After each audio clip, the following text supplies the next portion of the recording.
Good morning and good afternoon and good evening, depending on where you are in the world. And welcome to this week's live stream. This is an exciting one for us because we've got an action-packed live stream with some great data, some great insights, tools and tips as usual.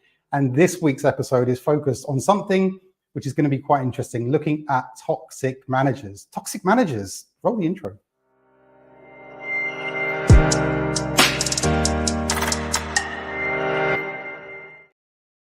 So this is a reactionary live stream. I say that because this very day last week, I was having breakfast with a friend of mine and we were talking about this idea of toxic managers, talking about managers in our past. So just as a quick invite to think back to your entire experience, think back to the beginning of your career and think back to when did you have a manager who perhaps you saw as someone who was quite toxic, and how that made you feel. Also on the other side, if you think back to an awesome manager and how they made you feel as well. And we were having this discussion and I wondered, because I like to put things to the people and find out what we thought or what we think, groupthink, which is sometimes powerful, is to wonder how many of us have had a toxic manager in our history.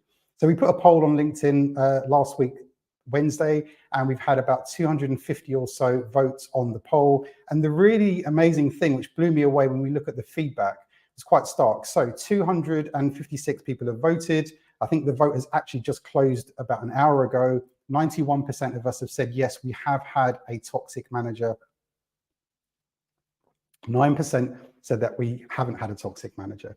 So I don't know what you think about the data. There were people in the comments on the poll saying, well, maybe this is a biased vote. It probably is, but it doesn't take away from the fact that 250 odd people have said that they've got a toxic manager. And it really interestingly sort of gave us something to debate and think about. So if we said that there are 250 managers out there somewhere, name them actually, put them in the chat, I'm just joking. There are about 250 people out there that people have voted in this poll and have said that these are toxic managers. I did wonder, if we went to those 250 managers and said, you've been voted by your people, by your teams, by the people around you as someone who they regard to be toxic, would they agree? And I'd be fascinated to find out. Obviously, we can't get that sort of data, but it does prompt some interesting questions in debate, and we're going to get into that as we go through this. So in terms of the data, I'm excited to share with you some of our world exclusive data, and it truly is, we've never shared this before. If you're new to our live streams and new to us as an organization, my name is Wayne. I should have introduced myself, but my name's there on the screen. I'm the front man of an organization called the World Class Manager Team. Our team is based all around the world, and we conducted a piece of research about 10 years ago to look into what exceptional management looks like. We built a course called the World Class Manager Program, and we've now had about 50,000 managers in over 30 countries around the world go through this course. We've done the research all the way from down here in New Zealand, all the way over to here in Canada, and everywhere in between, interviewing CEOs, HR directors, frontline managers, and we've crushed and mushed this into book form, which launched last year. Of course, I'm biased. It's a hell of a read. But we've had the opportunity to work now with over 50,000 managers who've gone through the program, and we're collecting this exclusive data all the time about what managers feel. A number of you have been through the program who are probably in the stream, so huge thank you for those of you who are here today. And we've also got a truly global stream. We've got people on different platforms. We know from Mongolia, Sambanu, if you're here from Mongolia, this is my very basic Mongolian, but welcome. We've got people from South Africa. We've got people here from Saudi Arabia, from UAE, salam alaikum. We've got people here from France, from Germany, from the Netherlands, all over. So a huge thank you to those of you who are here, and our work is truly global. The issue, of course, when we look at this challenge of toxic management, is a truly global issue because it kind of matters to everyone. And we're going to get into this in a bit more detail. So in terms of how you might be approaching this, and with the aid of some awesome graphics, we're looking at two different areas here. One is looking at, you may be approaching this from the perception of the entire organization. So you may be a CEO, you may be a chief people officer, a HR director, you may be a managing director, you may be a CFO. You may be thinking about this in a more holistic sense, where you may have a tremendous group of managers. Your managers may be dispersed globally in various parts of your operation. And what you're thinking about is, how do we try and make sure that as a management culture, because of course we know, and we talked about this in last week's stream, we know that people tend to leave managers, not organizations, for some specific reasons, which we'll again cover in this live stream. But there is something here about how do we think about the entire organization. If you have a responsibility for the development of the entire management population, then of course this is going to be, we hope, of great interest to you, and especially with some of the data, which I think, my number one hope, is that we can help you to build a really robust business case based on what we found out from our research and insights. It may be that you're looking at this from the me point of view, that you may be already right now stuck in a very difficult relationship with someone more senior to you at work. That could be a manager, it could be a senior manager, it could be your ultimate boss, or it could be key sort of senior external or internal stakeholders. And if that applies to you, then hopefully we're going to help you to think about some active strategies that you can employ that will make a difference. So we tried to design this live stream in terms of our prep, in terms of how do we help to solve this problem at a macro level and also a micro level. Macro, micro. I'm an economist by training. I can never escape macro and micro terminology. But the goal here is to try and fix something at the organizational level and for us individually, because let's face it, our experience at work for all of us is heavily dependent on how we relate to, engage with, and connect with our managers and the people that have a big influence in terms of our working experience. So we've got an action-packed live stream, as I said, lots of data to share with you. And there are three big things I wanted to share. In our program, we cover 27 modules, and this is based on our work of looking at what great managers around the world do. I personally have had the opportunity to work now with 1,000 different CEOs in more than 30 countries. If you imagine 1,000 CEOs on a spectrum, as we often talk about, all the way from the sort of deeply empathic CEO wants to hug you all day, feed you grapes, hold you in a loving caress, all the way through to sort of the clinical psychopath on the other side of the scale. Luckily, there's not too many of those. But when you look at 1,000 CEOs in action, you definitely start to see patterns. And we would be fools not to have seen patterns by this point in our journey of observing all of this stuff in action. What we're constantly doing is taking those insights and refining our program constantly. So our course is based on all of the insights from these 50,000 odd managers now around the world, and we're constantly fine-tuning and pruning this. The reason why is because this is a constantly evolving beast. Times change, things change, everything changes, we must change, our course must change continuously. If anyone tells you that they found the definitive model of what great management should look like, run a million miles, because they are lying through their teeth. There is no way you can solve this in terms of having some rigid model. And this is something that we've observed now across, pretty much every major economy we've had the opportunity to work with around the world. We work with governments, we work with companies, we work with charities, and everything in between. What it's told us is that there is definitely some consistent things that apply to great management, what we would consider to be world-class management, and we've become eternal students of working out what that is. The purpose of these live streams is, of course, to try and bring as much of that as we can as possible, because there is no better mechanism probably to share rich insight, rich data than doing it this way. So as we go through, there are three things I'd love to focus on for the purpose of this live stream. As I said, 27. No one wants to hear 27 things because you'll all be asleep. But there are three things that I thought are quite worth focusing in on, especially under this really important banner here of looking at what we would consider to be toxic managers. So as we go through this, I'll share with you some data as well. And the three big things we wanted to share are looking at how do we manage up effectively. So we're going to get into that. We're going to look at what we call emotionally intelligent leadership, which again is one of the interesting modules of our course, which gets a lot of attention, and people like the content in here because this is focused on something very active, something that we can all do something with, very practical. And then the final part, we're going to look at what we call the appraisal conversations. And you're like, appraisal conversations, Wayne, is that really important? Yes, it is. It's mega important for a number of reasons that we'll get into as we go through this. Now, the first area that we talk about when we talk about managing up, what we've done in terms of the data is we've started to look at, we've got a subset, right? So we've had 50,000 people go through the course. We've got about 15,500 managers who've contributed data. So if you are one of those 15,500, a huge thank you, because the data set just keeps growing. And of course, what we're able to do now is really intelligently understand what the general populace of managers across the world are feeling on certain topics. One of these really big issues has been looking at this idea of how do managers understand the goal of the organization. So I'll go back to those of you who may be here from a chief people officer role, you're in a HR director role, you're a CEO, you're a CFO, you're in a chief something role where you are responsible for a large number of people. And also one of your key responsibilities, of course, is going to be how you translate a vision, a mission, a strategy, a goal, a set of objectives into something that's meaningful for people on a regular basis. One of these areas for us is of huge importance because we found in our research that only 42% of managers understand the goal of the organization. Now, I would argue that the managers who've contributed to this study in our work, in our data, is quite biased because these are generally good organizations. You wouldn't choose to put your organization forward for a management development program where you'd want to focus on investing in building line management capability if you really didn't care about the culture and the quality of management in your organization. It wouldn't happen. So of course, what we think is we've generally got pretty good organizations, pretty good cultures, and even in those organizations, only 42% of managers understand what the goal of the organization is. Now imagine you take this to the next level in terms of seniority, below managers or more junior people to the managers, individual contributors. What do you think happens to that percentage? Of course, the number goes down and down and down. Only 42% of managers understand what the goal is.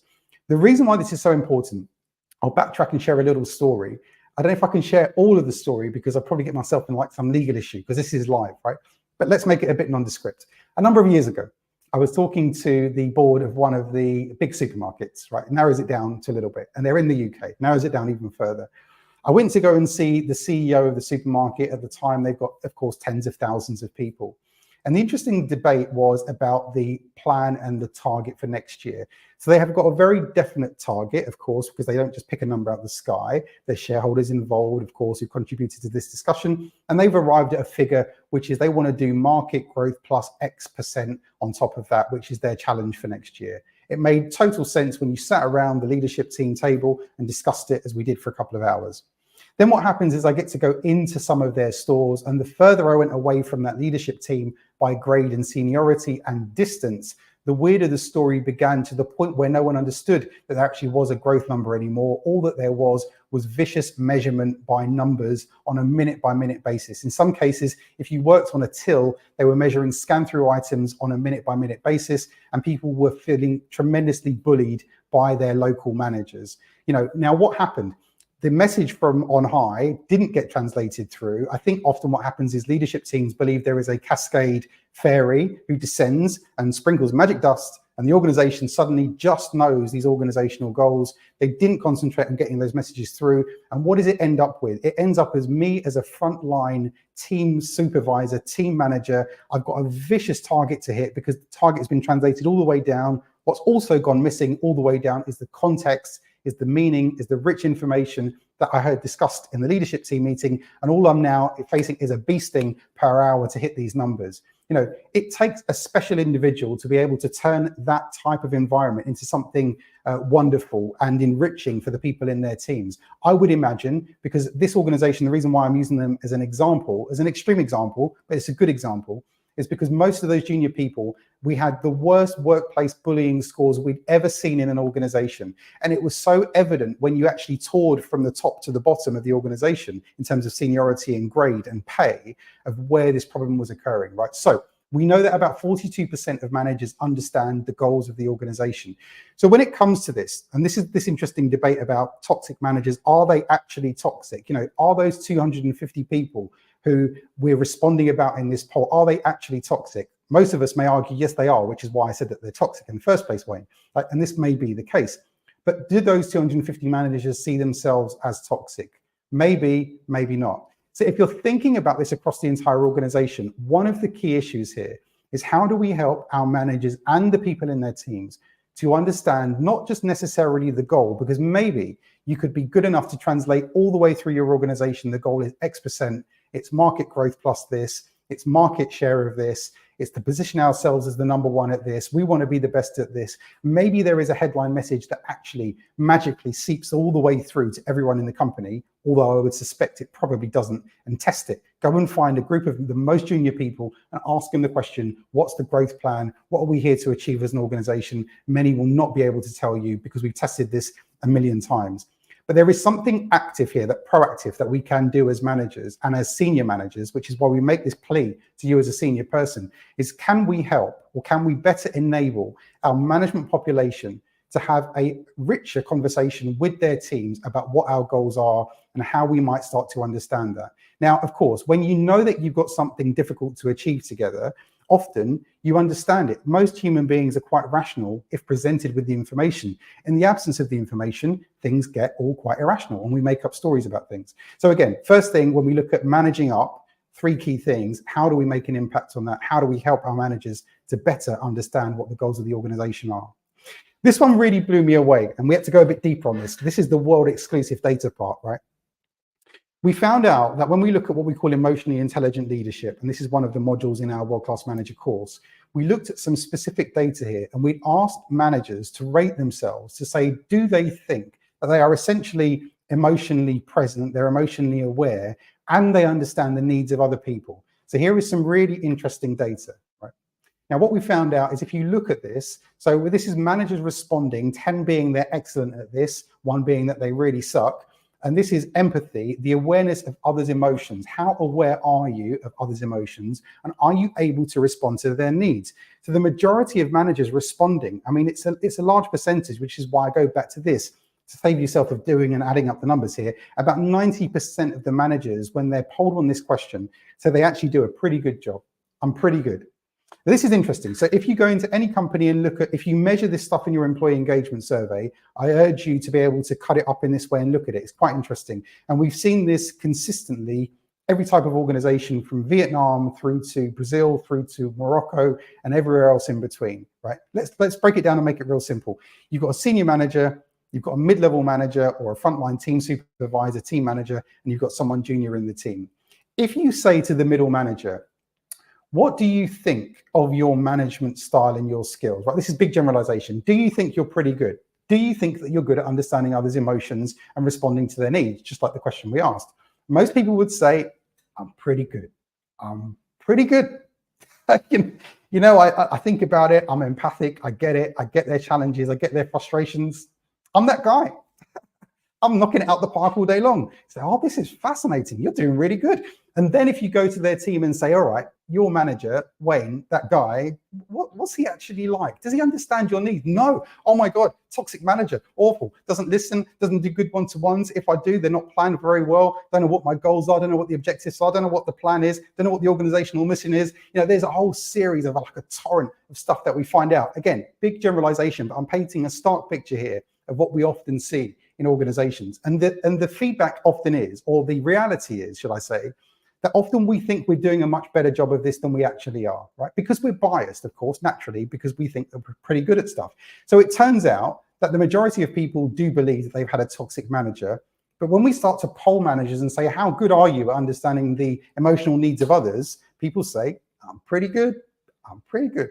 You know, maybe they are, maybe they're not, but I definitely think this is worthwhile investigating a bit further. So when it comes to this, looking at what we would call emotionally intelligent leadership, you may have mechanisms to uncover this through your staff surveys. Obviously, we cover this in specific questions that we model as part of the World Class Manager course. So we have our very own specific view on this, but we think this is of huge importance. So first thing, managing up, how do we help people to understand the goal and help translate that through as something active that we can all do? Emotionally intelligent leadership, how do we get a read of how good people actually are? The key, of course, and the key measure is to measure how we feel about our line managers. So you may have staff data that tells you that sort of insight. If not, it's well worth, maybe you can even conduct like a free survey monkey or something that can do it in that way, but asking the reality of how do we feel about the quality of management in that respect.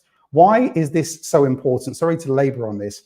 You know, if you're interested in anything to do with well-being, work-life balance, the huge revolution that we've had in the last 4 to 5 years about what we demand from our workplace experience, if you've paid any attention to that, if we've paid any attention to that, then this really becomes like, this is the biggest game in town when it comes to how we solve some of these things.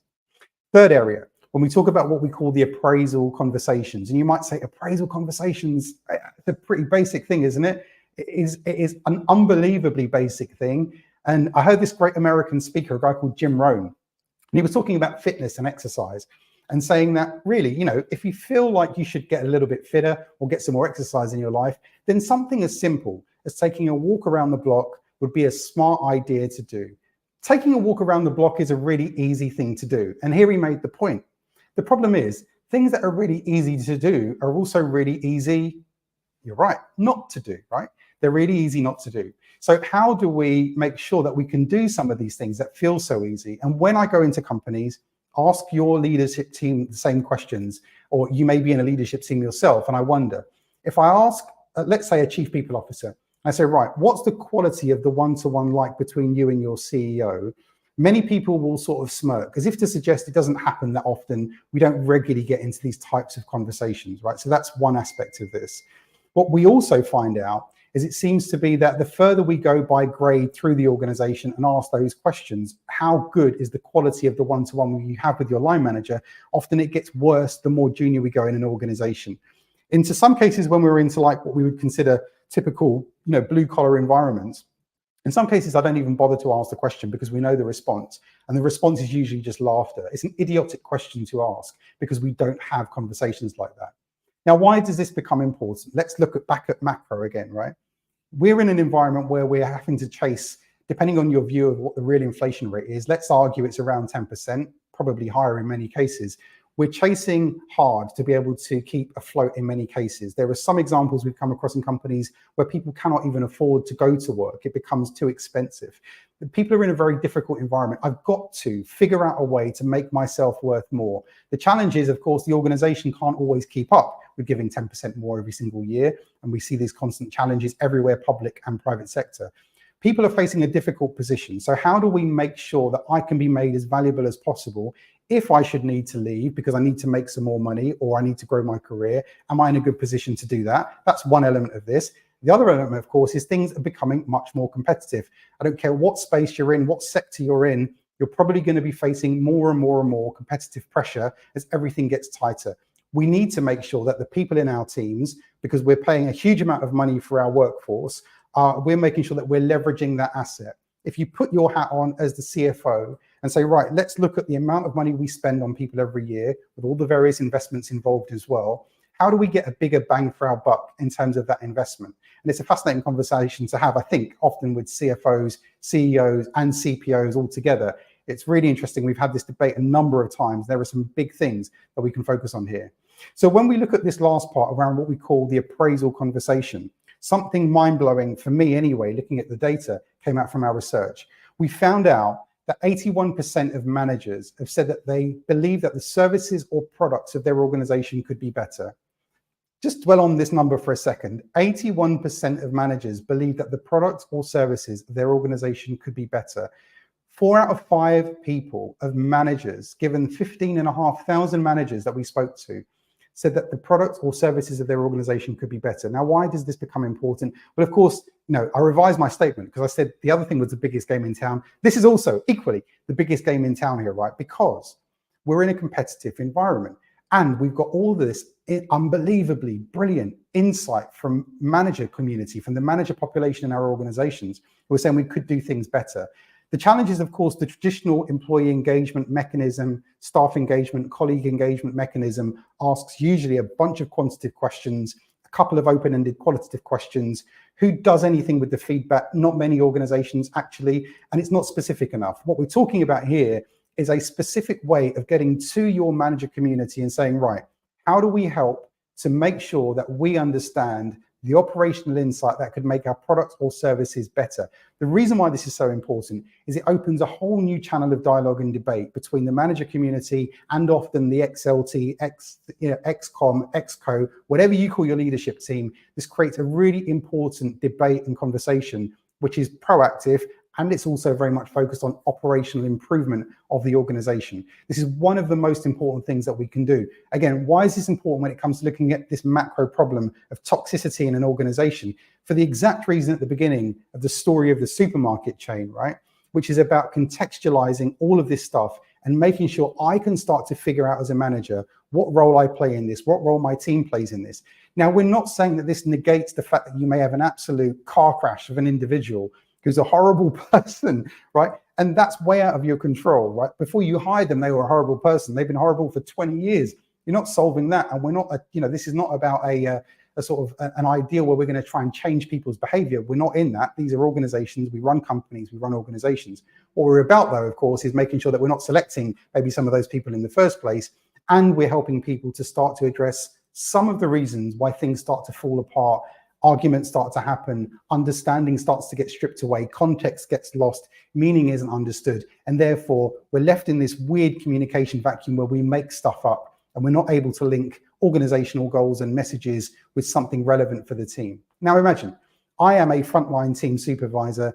I'm in this sort of difficult conversation moment every 6 to 12 months, hopefully more frequent than that, to sit with a member of my team and discuss what the visions and the goals of the organization are, and so what does all of that mean for my personal development, my personal goals? And this is interesting. Often as a manager, if I have no context or meaning, what job can I do of making that meaningful to the people in the team? Pretty much nothing, in which case, again, there's a huge misalignment of activity. Again, put yourself back in the CFO's position. You're in the position of trying to garner all of the energy and effort of the investment that you're making in people to be able to hit a particular target, to hit a particular challenge that's been set to you by your stakeholders. It could be an NHS trust, and the focus is the improvement of the provision of healthcare for the public. You could be a manufacturing business where quality and improvement is the key focus. It could be a law firm where billable hour increase is the #1 focus, right? We've all got our very specific commercial and strategic challenges. How do we help people to understand all of that stuff? So I hope that gives you a pretty good overview of 3 specific things. As I said, we've got like 27, and no one wants to hear 27 things, but those are 3 specific things which I think are really valuable at the macro level and should hopefully start to kick off some interesting debate and conversation based on some of this data of what might this mean for you internally. Now, again, I would love you to comment, chat, drop some comments in the discussion as we go through this, and maybe we can pick up on some of that at the end. How we do this, I'm not quite sure, because we've got like a multi-platform stream, but we'll figure this out as we go. Let's see. And then part 2 of this is then to look more at the micro. So again, same 3 topics. In a way, we're starting to ask an important question here, and I love this question. So what? So what, Wayne? What does all of that mean for me personally? Now, this might be that you're in a difficult personal position with someone more senior to you at work, or it might be, again, that you're looking at this from the holistic view of the organization and saying, interesting, what can we do here that might make a difference? What can we help our managers and our frontline teams with to solve some of these toxic management issues? So the first thing when we talk about managing up, if I rewind back in time, I'm growing, right? I'm an older guy, I'm 47, 48 soon in a couple of months. As I go back to the beginning of my career, I began work at a company called Arthur Andersen, or as Deloitte as it became in the end. And I worked for an excellent, absolutely excellent manager. And one of the things that they said to me, and it always stuck with me, is they said, don't try and understand your boss's objectives.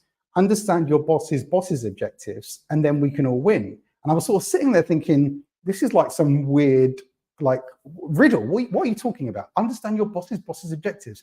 And then it started to click. I thought, of course. And he said to me, if you help me win, then we all win. Of course, you know, I've got a vested interest in helping this person to win. If he wins, then hopefully we all win.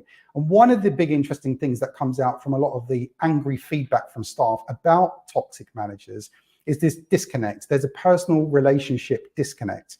So again, one of the areas that we could potentially connect a bit further on and deeper on, and again, I'm not negating any of the issues where you may have a real nasty piece of work, narcissist, sociopaths, psychopath, because they do exist in the workplace, that it's really hard to build this sort of relationship with. Some of that stuff might not be possible. Actually, we had someone in the comments on the chat when we put out the poll who said that their manager hadn't spoken to them for 2 years. I was sort of joking on LinkedIn, and I just said, "Oh, was it something you said? You know, LOL." And she's like, "No, it wasn't something I said. It was just that this person had a sort of a deep dislike of people and didn't speak to her for 2 whole years." I mean, that's a difficult situation to deal with at work, right? So some of that stuff solvable, some of it may not actually be solvable. I'm talking here about some of the things that we can take control of and try and do a bit better. And the key focus is, how do we make sure that I can help you as my line manager win? And that becomes something around, how do I best bring ideas to the table? And also, one of the big issues is aligning expectations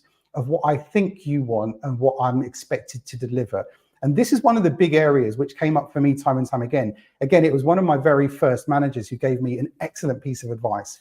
And he said to me, as you go through the year, and I was like, my degree was economics. I've been out of university for about 18 months, 2 years. And it's the best piece of advice I think I'd ever got. He said, create a file in your inbox, in your email, any good feedback you get from anything you do, constantly file all of that stuff. He said, because in 6 months' time, we're going to have to sit down and go through an appraisal conversation about what you've done versus your objectives. And we're going to look for evidence. And the evidence will be needed, of course, because we're trying to then debate whether you should be paid more or a promotion or opportunities to open up for you, et cetera, et cetera. So again, having this like glory file, as we talked about, was something really key and something that, you know, I would urge anyone to, especially if you're at the beginning of your career, right? Really important. The reason why this is important is because today we sit together, you are my line manager, you've just got the organizational vision mission, it's clicked for you, you've got it. You're like, Wayne, this is the challenge. Over the next 12 months, we've got to deliver X. And I'm like, cool, let's deliver X. I've put that in my objectives. It makes all sort of sense. We shake hands on it. We agree. This is going to be the plan. That's day one. Day two, I get hit by another department and says, Wayne, could you help us with this? My manager says, Wayne, actually, John in that department needs you to help. Could you go and spend a bit more time with those guys and understand what they're doing? Could you attend this meeting? Could you be part of this steering committee group? Could you blah, blah, blah. Before you know it, of course, our time is taken up. Plus, you've probably got 200 emails a day. And therefore, we find ourselves misfiring our effort everywhere. Now I'm back again in 6 months' time, sitting with my line manager and says, you've not delivered everything you said you would do against the objectives. I'm like, yeah, but look at all this other stuff that I've done. What other stuff have you done? What evidence have you got that it's made any difference to these objectives? Because ultimately, this is what my manager's being measured on, right?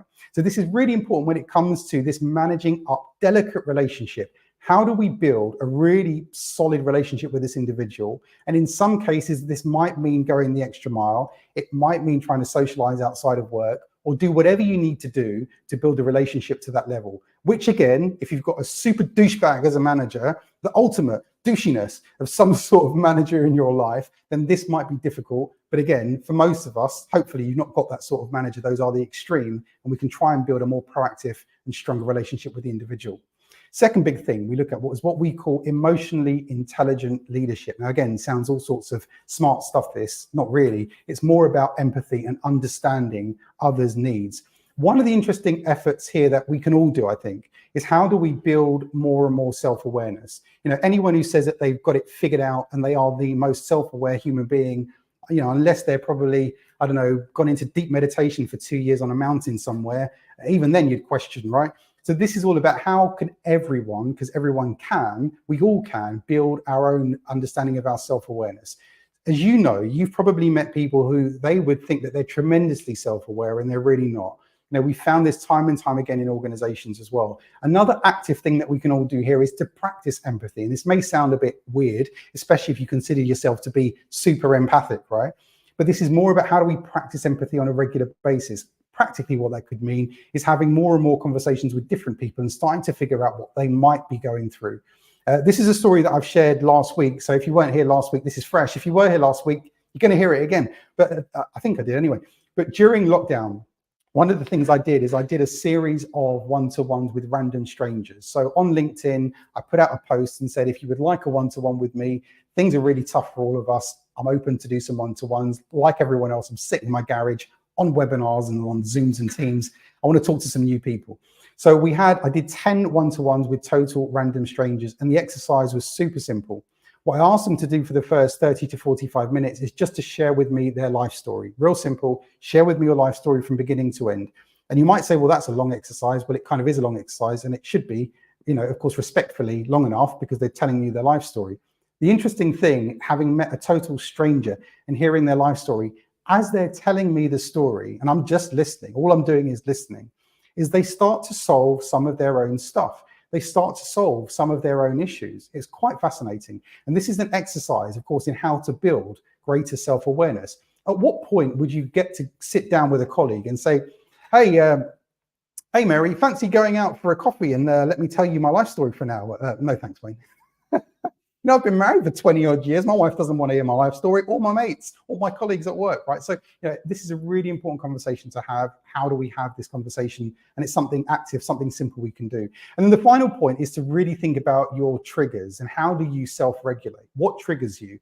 And it's interesting when you think about this. Think back to some of those ultra awful managers that you've come across, right? Have they triggered you in some way? If they have triggered you in some way, what's the trigger been? And think back to what was it that frustrated you and where did that come from? In many cases, it might be other stuff. It reminds you of someone you knew before. It reminds you of an awful conversation you had many years ago with someone in your life. There are triggers, we've all got them, and we're all emotionally charged. As much as the most logical, brilliant CFO, financial expert we've ever met in any organization on the planet, even they are emotionally charged. We're emotionally charged beings. And therefore, again, we've all got triggers. So again, it could be worthwhile thinking about what are some of these triggers and why might we regard some of these individuals as toxic? Is there something we can do about that?